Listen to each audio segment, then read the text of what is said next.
আমি রুমে ঢুকে যা দেখলাম তা দেখে মাথা ঘুরে গেল। সে আজও তার বয়ফ্রেন্ডের সাথে ভিডিও কলে কথা বলছে এবং সবকিছু শেয়ার করছে।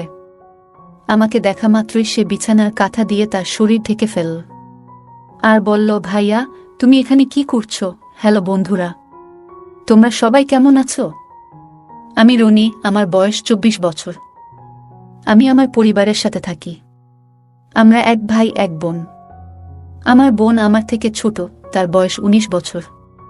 সে দেখতে খুবই সুন্দর, তার গায়ের রং ফর্সা। তার চেহারায় এক ধরনের মায়া আছে, তাকে যেন মায়াবী পরীর মতো দেখায়। ছেলেরা তাকে দেখলেই মুগ্ধ হয়ে যায়। আমার বন্ধুরা বহুবার বলেছে, তোর বোনের সাথে একটা প্রেম করিয়ে দে। তাদের এই ধরনের কথা শুনে আমার খুব রাগ হতো, কারণ এসব শুনতে আমার একেবারেই ভালো লাগতো না। তবে পরে আমি নিজেই লক্ষ্য করলাম, কেন সবাই আমার বোনকে নিয়ে এত আগ্রহী। এতদিন আমি কখনো আমার বোনের দিকে এইভাবে খারাপ চোখে তাকাইনি, কিন্তু এখন বিষয়টা বুঝতে পারি। তখন বুঝতে পারলাম কেন ছেলেরা আমার বোনকে এত পছন্দ করে। এখন আমি আমার বোনকে ভিন্নভাবে দেখতে শুরু করলাম। মনে মনে ভাবতে লাগলাম, আমি আমার বোনকে নিজের কাছে পেতে চাই। নানা ধরনের চিন্তা মাথায় ঘুরতে থাকল। তাই একদিন ঠিক করলাম, আমি আমার বোনের সাথে ঘনিষ্ঠ সময় কাটাবো। যদিও এটা সঠিক নয়, তারপরেও আমি তার সাথে ঘনিষ্ঠ হতে চাইলাম। এসব ভেবে আমি তার উপর নজর রাখতে শুরু করি, কিভাবে তাকে কাছে টানতে পারি। তাই লুকিয়ে লুকিয়ে তার উপর নজর রাখতাম এবং তার খুব কাছাকাছি থাকতে শুরু করি।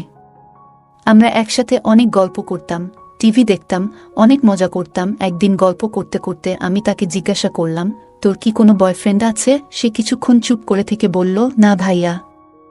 তুমি কি যে বলছো? তার কথায় বুঝতে পারলাম সে সম্ভবত মিথ্যা বলছে। তাই আমি আর কিছু বললাম না। একদিন রাতে সবাই খাওয়া দাওয়া শেষে ঘুমাতে চলে গেল। আমি বিছানায় শুয়ে আমার বোনের কথা ভাবছিলাম। হঠাৎ মনে হলো, দেখি তো সে ঘুমিয়ে পড়েছে নাকি তার বয়ফ্রেন্ডের সাথে কথা বলছে। চুপি চুপি আমি তার রুমের জানালার পাশে গিয়ে দাঁড়ালাম। দেখি তার রুমের লাইট এখনো জ্বলে আছে। কিন্তু যে দৃশ্যটা দেখলাম তা আমাকে বিস্মিত করে দিল। আমি দেখতে পেলাম আমার বোন ভিডিও কলে তার বয়ফ্রেন্ডের সাথে কথা বলছে, আর সে কোনো পোশাক পরেনি। তারা একে অপরকে এইভাবে দেখছে। আমার বোন তার বয়ফ্রেন্ডকে তার সব কিছু শেয়ার করছে। এই দৃশ্য দেখে আমার ভেতরে যেন আগুন জ্বলতে লাগল, কারণ আমি তাকে চেয়েছি আর সে তার সবকিছু অন্য কারো সাথে শেয়ার করছে। খুব রাগ হলো, কিন্তু সেই রাতে আমি কিছু বলিনি। কারণ প্রথমবারের মতো আমি তাকে এভাবে দেখে মানসিকভাবে ভেঙে পড়েছিলাম। তারা খুব মজা করছিল এবং আমার বোন হাসিখুশি মেজাজে ঘরের কাজ করছিল। সেদিন ভাবলাম, কেন সবাই আমার বোনকে পেতে চেয়েছিল। কারণ সে অসাধারণ ছিল। কিছুক্ষণ পরে দেখলাম সে শুয়ে পড়ল এবং ঘরের লাইট বন্ধ করে ঘুমাতে গেল। আমি আর দেরি না করে আমার রুমে চলে আসলাম। আমি শুয়ে শুয়ে তার কথাই ভাবছিলাম। কাল যেভাবেই হোক তার সাথে সময় কাটাবো বলে ঠিক করলাম। পরের দিন আমি আর আমার বোন বসে টিভি দেখছিলাম এবং আমি কাল রাতের কথা মনে মনে ভাবছিলাম।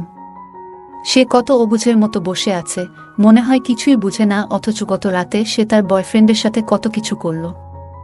সেদিন রাতে সবাই ঘুমানোর জন্য চলে গেলে আমি চুপ করে তার ঘরে যাই। দেখি সে দরজা বন্ধ করেনি। আমি রুমে ঢুকে যা দেখলাম তা দেখে মাথা ঘুরে গেল। সে আজও তার বয়ফ্রেন্ডের সাথে ভিডিও কলে কথা বলছে এবং সবকিছু শেয়ার করছে। আমাকে দেখা মাত্রই সে বিছানার কাঁথা দিয়ে তার শরীর ঢেকে ফেলল আর বলল, ভাইয়া তুমি এখানে কি করছো? আমি তাকে বললাম, আমি ফোনের চার্জার খুঁজে পাচ্ছিলাম না, তাই খুঁজতে আসলাম। আর তুই কি করছিলি? সে একটু লজ্জায় বলল, না তো, আমি কিছু করছিলাম না। আমি বললাম, তুই তোর বয়ফ্রেন্ডের সাথে এভাবে কথা বলছিলি? সে বলল, কিভাবে আর বলি? আমি বললাম, যেভাবে যা এখন করছিস। আমার বোন অনেক ভয় পেয়ে গিয়েছিল আর বলল, ভাইয়া এখানে আসো, বসো, তোমার সাথে কথা আছে। আমি মনে মনে ভাবলাম, যাক একটা সুযোগ পেলাম, তাহলে সে এখনো ওইভাবেই আছে। বোন বলল, ভাইয়া এই কথা তুমি বাবা মাকে বলো না প্লিজ। আমি তাকে বললাম, তাহলে তুই আর এসব করবি না আর তোর বয়ফ্রেন্ডের সাথে সব সম্পর্ক শেষ করতে হবে। তখন সে বলল, ভাইয়া আমি তো এটা করতে পারবো না, কারণ আমি তাকে ভালোবাসি আর আমি এসব না করলে থাকতে পারি না। আমি বললাম, কি না করলে থাকতে পারিস না? সে একটু লজ্জা পেয়ে বলল, তুমি যা দেখছিলে রুমে আসার পর তাই। আমি তাকে বললাম, তুই তো ফোনে এসব করিস, আমি যদি তোর সাথে বাস্তবে এসব কাজ করি তাহলে তো তাকে ছেড়ে দিবি। সে আমার কথা শুনে অবাক হলো আর বলল, ভাইয়া, তুমি আমার ভাই, আমি তোমার সাথে এসব কিভাবে করব, মানুষ কিভাবে নেবে? আমি বললাম, কেউ কিছুই জানবে না। আর মা বাবা তোকে ভালো ছেলে দেখে বিয়ে দেবে, আর তুই এখানে প্রেম করে বেড়াচ্ছিস, এটা কি ভালো দেখায়? তাই আমি ঠিক করেছি, তোর যা কিছু প্রয়োজন সব আমার কাছ থেকে মিটিয়ে নিবি, কারণ আমিও তোকে মনে মনে অনেক পছন্দ করি। আমার কথা শুনে সে বলল, ওকে ভাইয়া, তাহলে এসব কিছু সবার কাছ থেকে লুকিয়ে রাখতে হবে। আমি বললাম, কেউ জানবে না আমাদের এই গোপন সম্পর্ক। আমার কথা শোনামাত্র সে তার কাছে থাকা কাঁথা সরিয়ে দিল। আমি তাকে এত কাছ থেকে দেখে অবাক হয়ে চেয়ে রইলাম।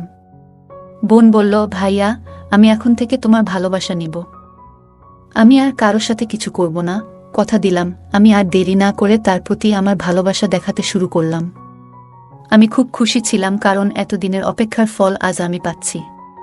সেদিন আমি তাকে অনেক ভালোবাসা দিলাম, আর সেও আমাকে অনেক ভালোবাসা দিল। সকালে দেখি সে একটু আলাদাভাবে হাঁটছে।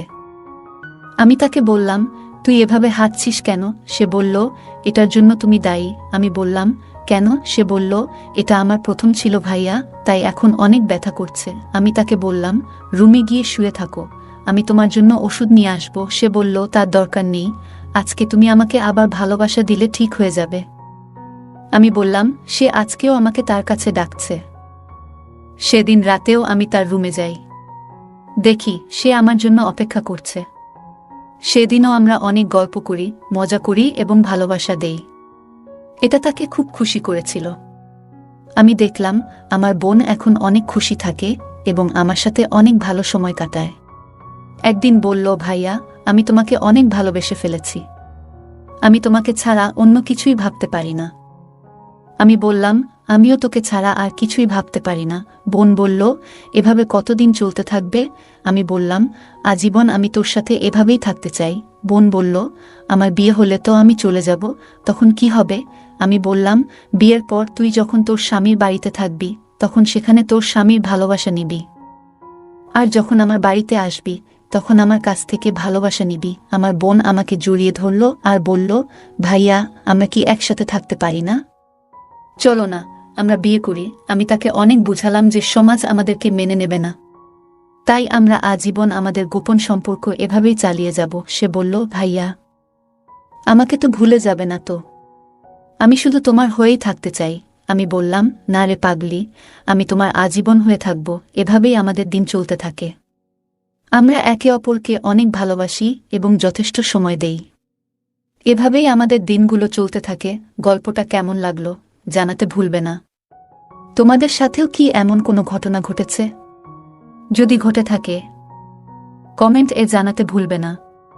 আরও মজার মজার রোমান্টিক গল্প শুনতে চাইলে ভিডিওটি লাইক, শেয়ার এবং চ্যানেলটি সাবস্ক্রাইব করতে ভুলবে না। ধন্যবাদ।